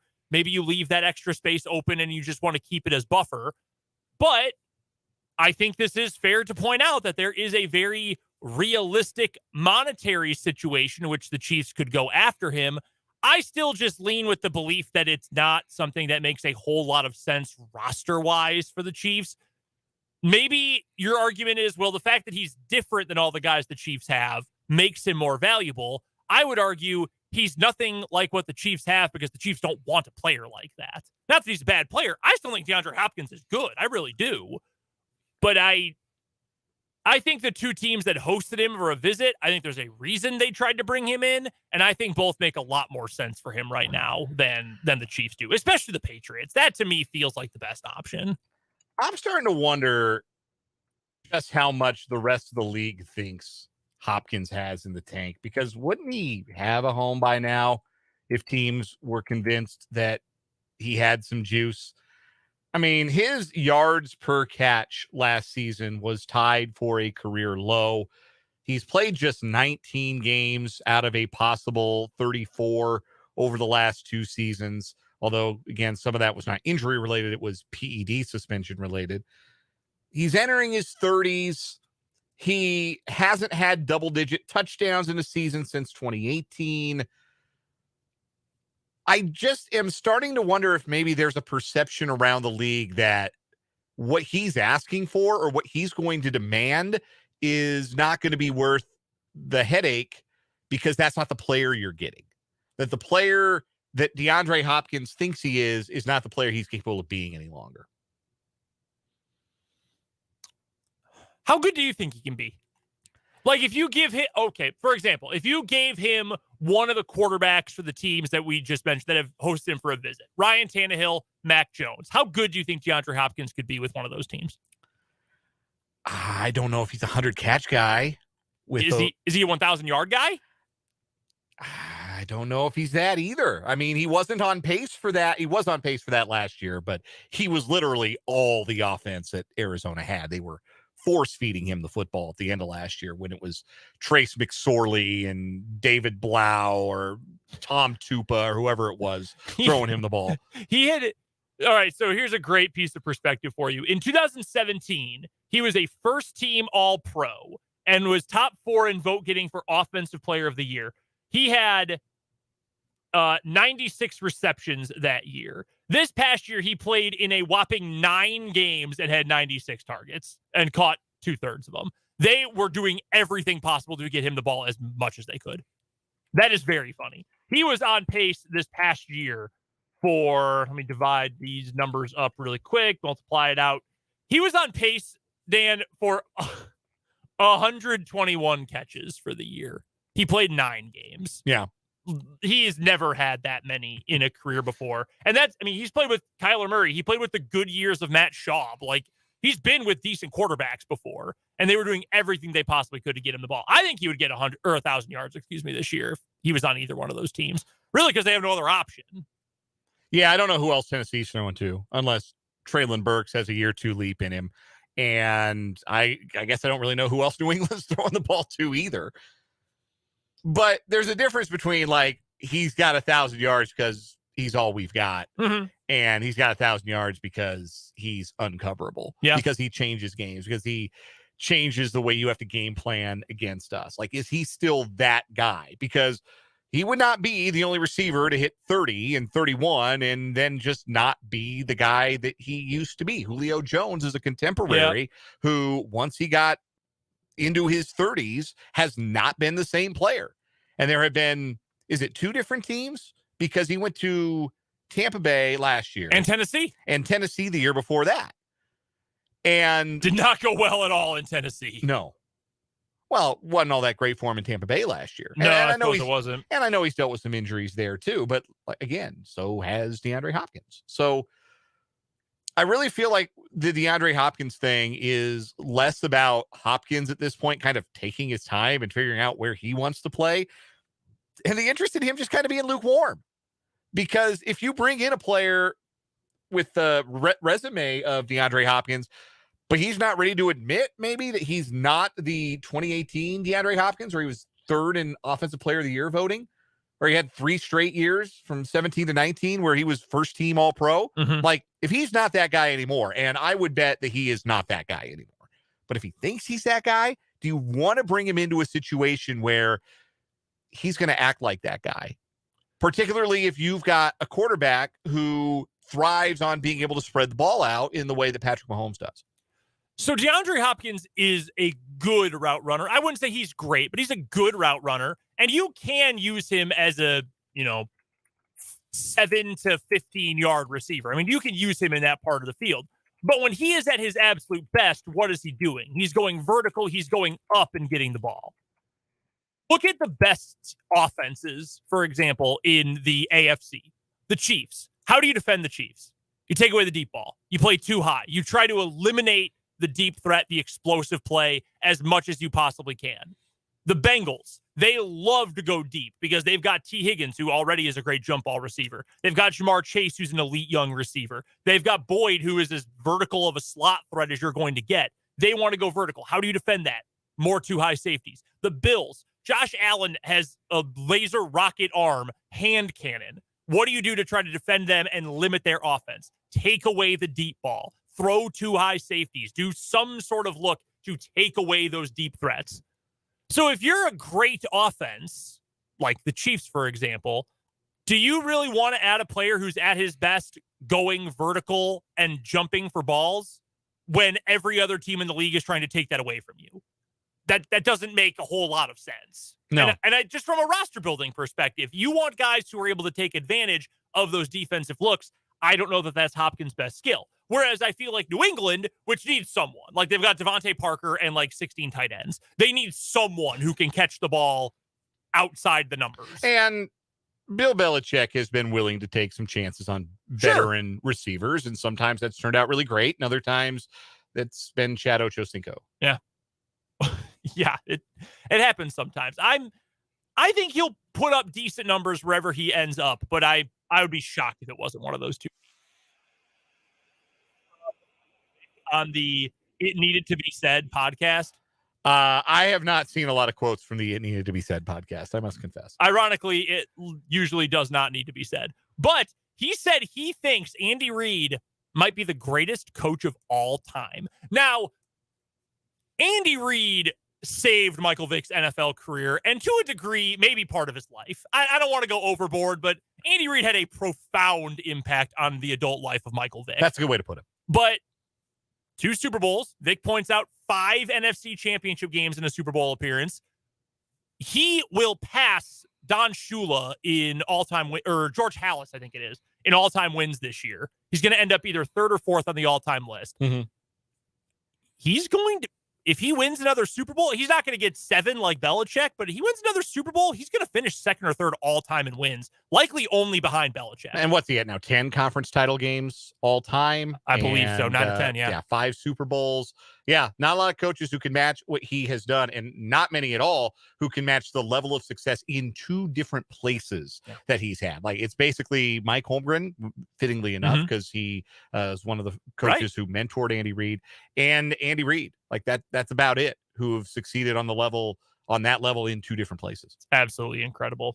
Apparently that one did need to be said. We've got just a half an hour left today on 580 Sports Talk, so we'll get to our headlines and our final word before we get to Royals baseball. Coming up after the news on 580 Sports Talk. Listen.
of this feel-good Friday edition of 580 Sports Talk. I'm Brendan Dworzinski. He's Dan Lucero. We're done at 5:30 today because of Royals baseball as the boys in blue take on the Cleveland Guardians for Game 2 of their series. That's coming up. Pregame at 5:30, first pitch at 6:10 on the Royals Radio Network.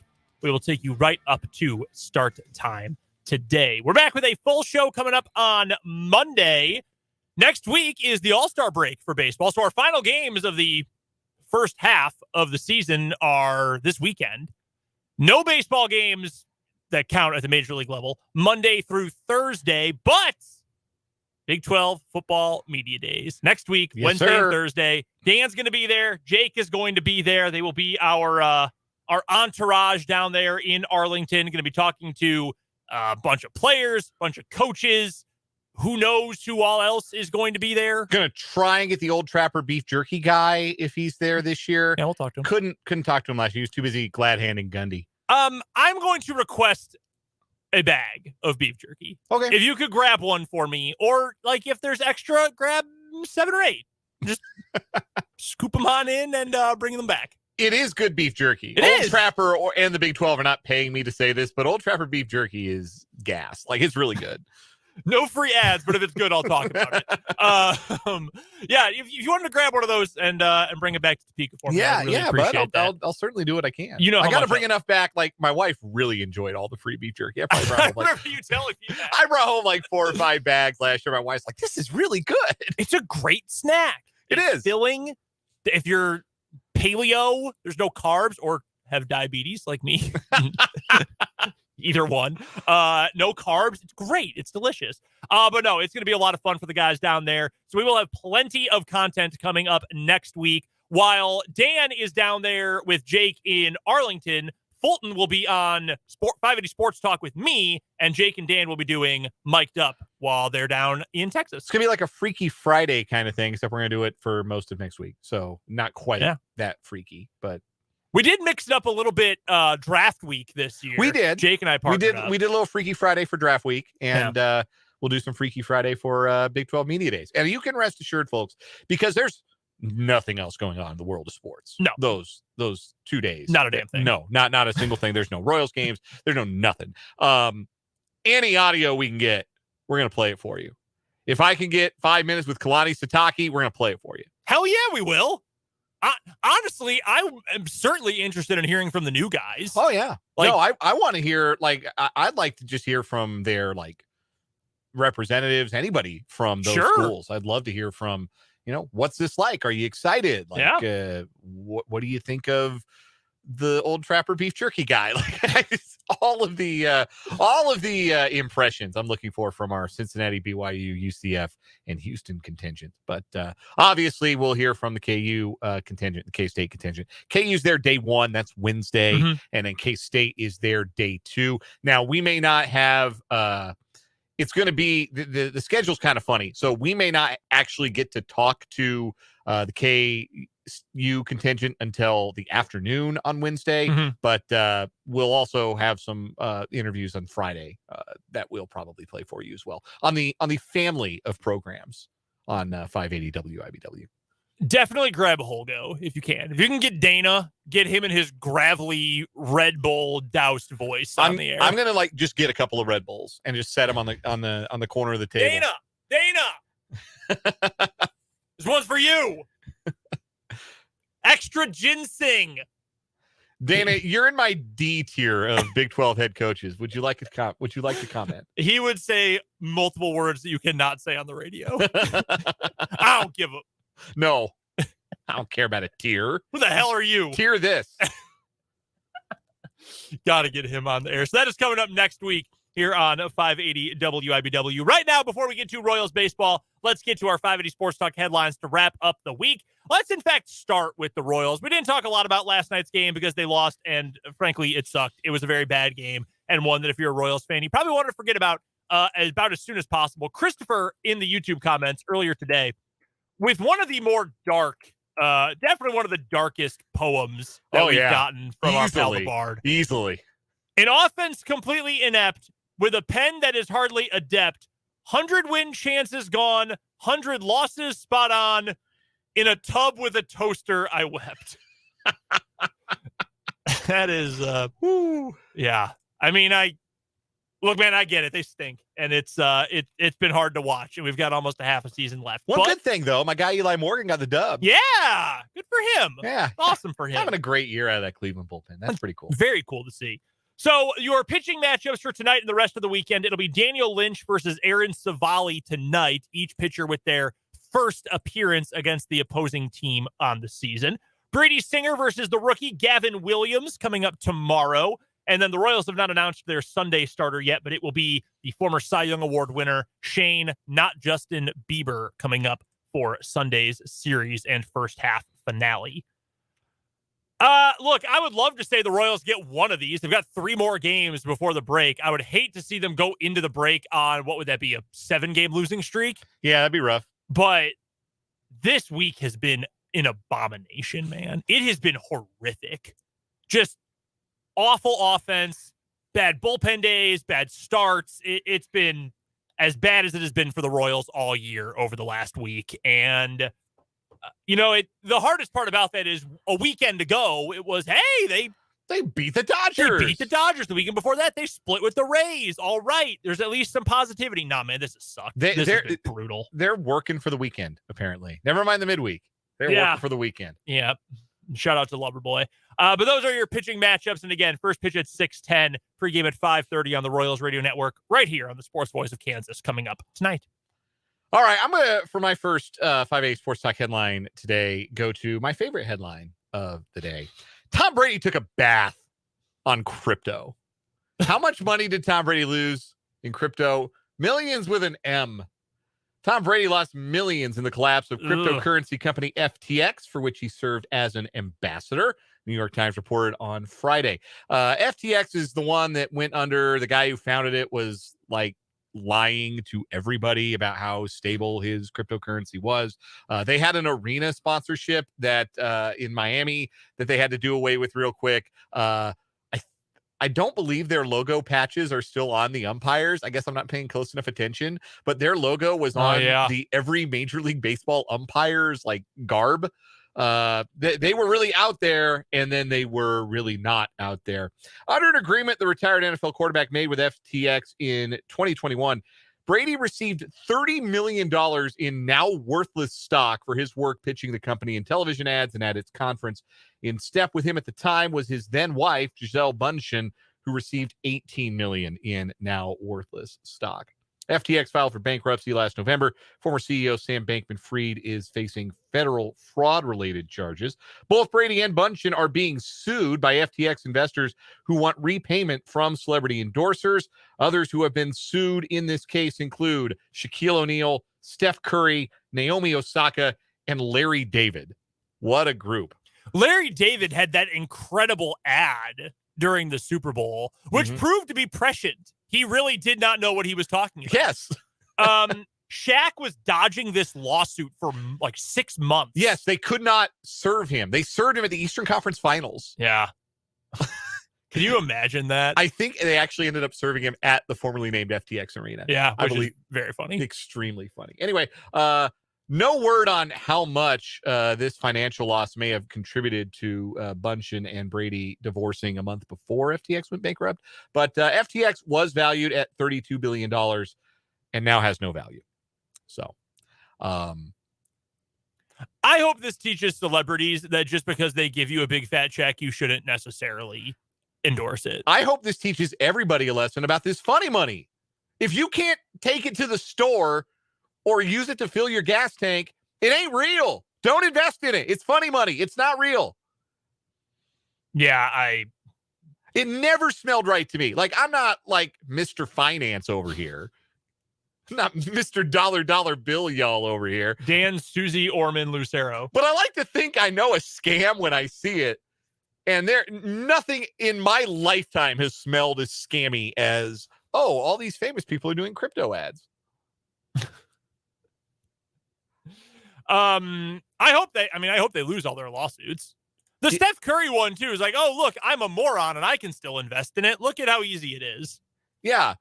If that's the pitch, you don't have to know anything about this to spend your money on it. Nah, man. No, run away. Yep. No, absolutely no good there. I would imagine this at least contributed a little bit to Tom and Giselle. I mean, I don't want to get too far into their personal business, but I mean, I don't think you can lose that much money and not have at least a little squabble over it. For real. That's what I would imagine anyway. Next headline for me, this came out a few days ago, but I did want to touch on it before we head into the weekend about NIL law in the state of New York. And you might be saying, Brendan, oh my God. Very significant. And again, further neuters the NCAA and renders it even less valuable. This is from Darren Heitner, who I will admit is not an unbiased party. He is on social media anyway, fairly well-known sports lawyer and also represents certain athletes in social media spaces. He has a tight connection to the Cavender twins, if you've heard of them before, the twin basketball players who had been they were at Fresno State, and they transferred to Miami. And they've got 800 billion TikTok followers, and they're on Twitter, and they have a deal with WWE now, and they're everywhere. And he represents them. So he's got plenty of skin in the NIL game. But he tweeted this out, and it's a clip from New York's modified NIL law. And essentially, as he paraphrases it, the NCAA, according to law in the state of New York, is not allowed to open an investigation, let alone assess penalties. The NCAA is not even allowed to open an investigation concerning NIL involvement between a school and a student athlete in the state of New York. That is extreme. And the reason why this is a big deal, New York is not the first state to have a bill like this or a law like this. Arkansas, Texas, and Oklahoma already have laws on the books a lot like this. We talked about that Oklahoma one a while back, and Missouri is working on a similar bill too that essentially is going to keep the NCAA on the outside looking in. So I would ask this. If you are going to have the NCAA in a position where its punishments are effectively useless for the things they are punishing, and NIL, which is potentially the most quote-unquote dangerous thing you could have right now because of the money that is changing hands at a rapid pace and the amount of money changing hands, and they can't do a damn thing about it. And it's essentially nothing more than a political lobbying group now, given who the new president is. I would ask, why do we have the NCAA? It's a question that's needed answering for the better part of like my entire life. Yes.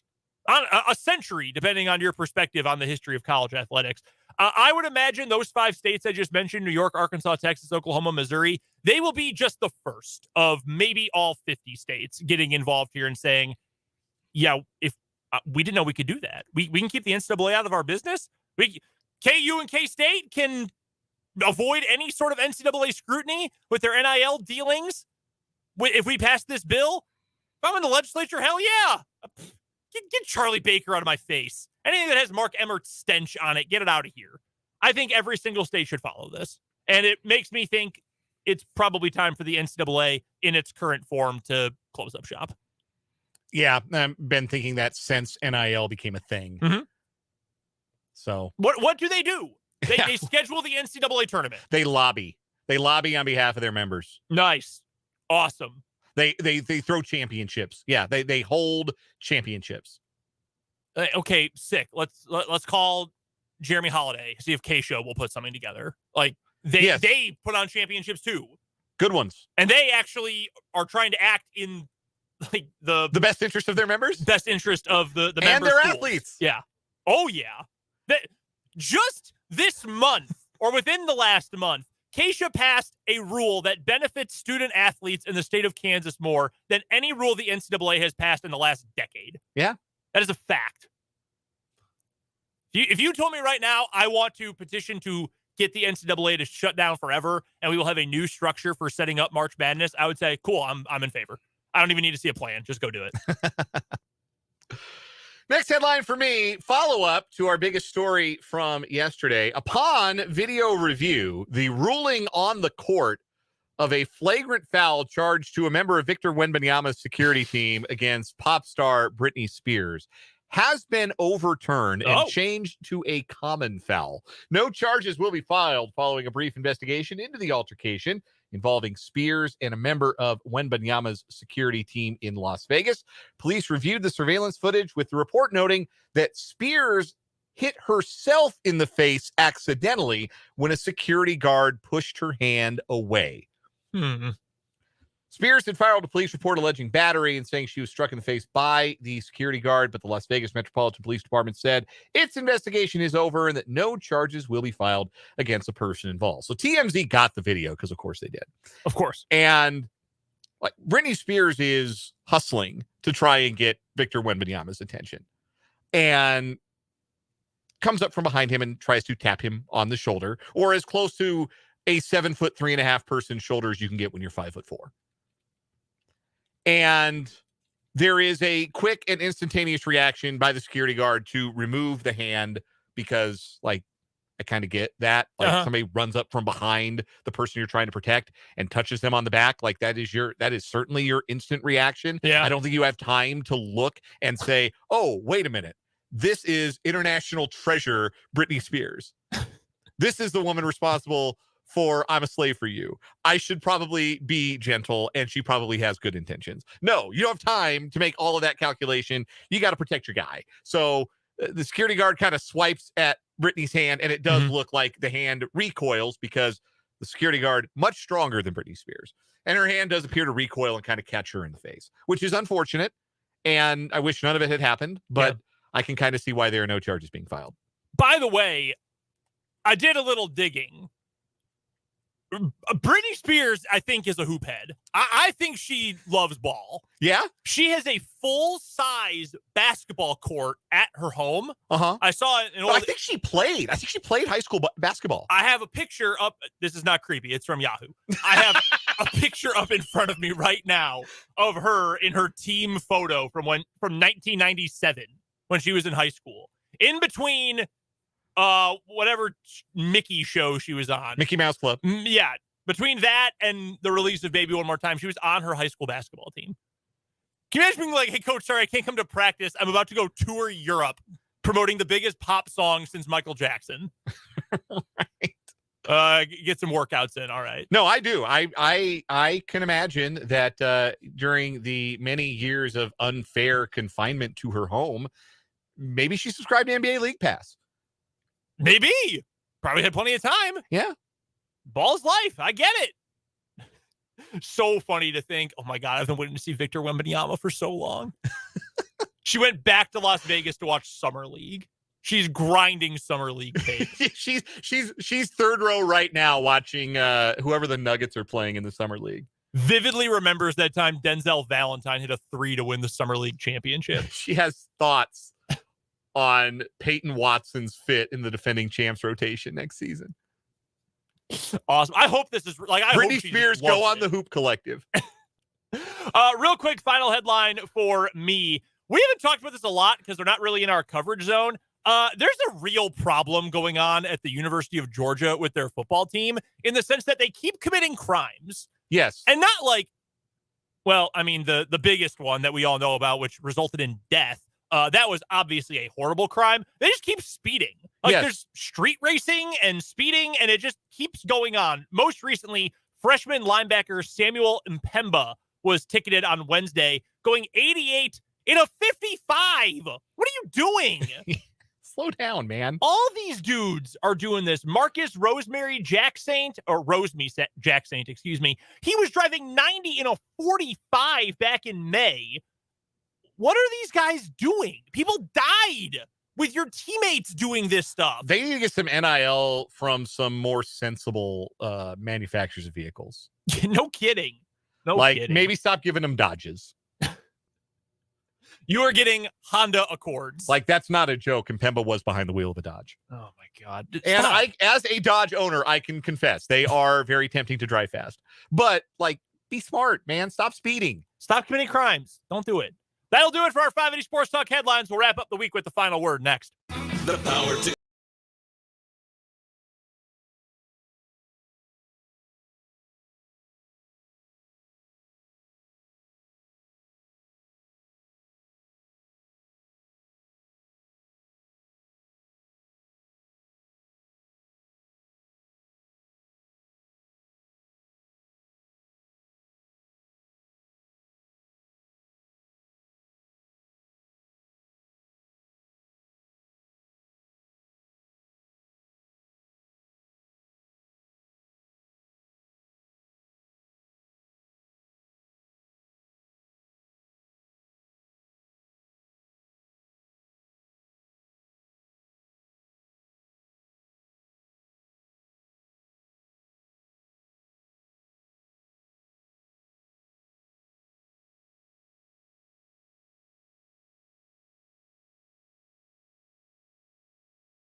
Better wrap it up. We've got to get to a quick final word before Royals baseball, Dan. Hey, Royals, it might be time to reconsider your draft strategy, your people in the draft room. It's been a really grim decade of drafting for the Royals. Hopefully, whoever they take with the 8th pick on Sunday night will snap a streak of disappointing or underwhelming first-round picks. Royals, just win a game. Don't go into the All-Star break on a long losing skid. This first half has been brutal enough. Maybe give your diehard fans, whoever's left in the diehard fan category, at least a little something to cheer for going into the All-Star break. That does it for 580 Sports Talk today and for the week. Thank you so much for joining us. We're back with a full show Monday from 3 until 6. Until then, for Dan Lucero, I'm Brendan Dworzinski. Pre-game coverage for Royals baseball is up next after 580 Sports Talk. Do you